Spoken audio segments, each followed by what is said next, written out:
So in the last year of her life, my cat Rita had a vomiting problem. She vomited everywhere. She was a tiny little cat, and the amount of vomit that would come out of her made me believe in multiple dimensions of cats that were all vomiting through her.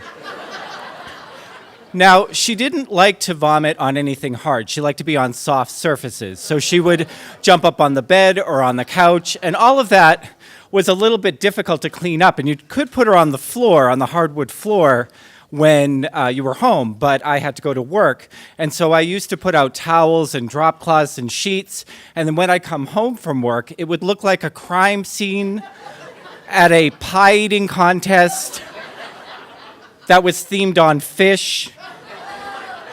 So there was a lot of laundry involved. She was a lady, though. She would warn you. She had this meow. She would go, wow, wow, wow, wow, blah, you know. And she had not only trained me, she trained all my friends and family that if we were like having people over to dinner, if you heard, wow, wow, wow, everybody would get up and run to wherever she was and put her on the floor. Now, Rita was the first of what I call the indeterminate cat sitting adoptions, which is if anybody says, could you take care of my cat, but it's for an indeterminate amount of time, you've adopted a cat, right?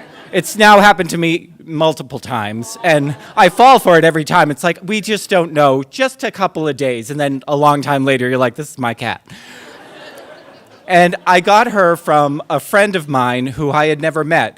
This was back in the days, well, it was back in the days of when the internet was new and it was bulletin board system, and a woman who lived nearby said, my husband, I need to leave him, and he said, if I leave, he'll kill the animals. And so I said, okay, well, I'll take in your cat, and she also had a little dog. And I took care of them for a couple of weeks, and then when she got herself established, she came back and she said, well, I can take the dog, but even though my husband's now in prison, he got me pregnant, and I can't clean a cat box because of toxoplasmosis. Pregnant women aren't supposed to clean out cat boxes. And so what I didn't tell her was that I wasn't supposed to be cleaning cat boxes either because I had just been diagnosed with HIV, and toxoplasmosis is really bad for people with HIV as well. But she said Rita was a 17-year-old cat. She wasn't going to live for very much longer. And at the time, I felt like I might not live very much longer either because my CD4 count wasn't doing so well. And because I'm really a drama queen, I figured we would just sit on the couch, the two of us wasting away, and they'd find us because we had died exactly at the same time. So I figured a 17-year-old cat, a guy who's probably going to perish, we're probably made for one another. Now, Rita was declawed. The woman who had her before me didn't declaw her. The woman before her had declawed the cat. But Rita also liked to pretend that she was scratching the furniture, and she'd look at me. And because I'm a good guy, I'd say, stop that. And she'd be like, and she'd walk away. So it made her feel good. It made her feel dangerous. Now, because Rita was 17 years old, she only lasted 8 more years.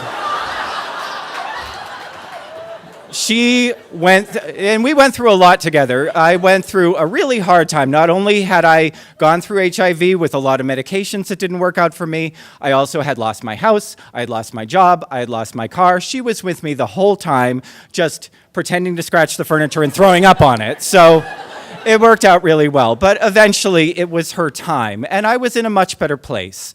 And so I did have to make the decision to put her down after reaching 25. I mean, that's 630 in human years. I would want to go too. But she did teach me a number of lessons. One is that if anybody ever tells you, can you take my cat for a few days, you own a cat. The second is, if someone wants to feel dangerous, just let them.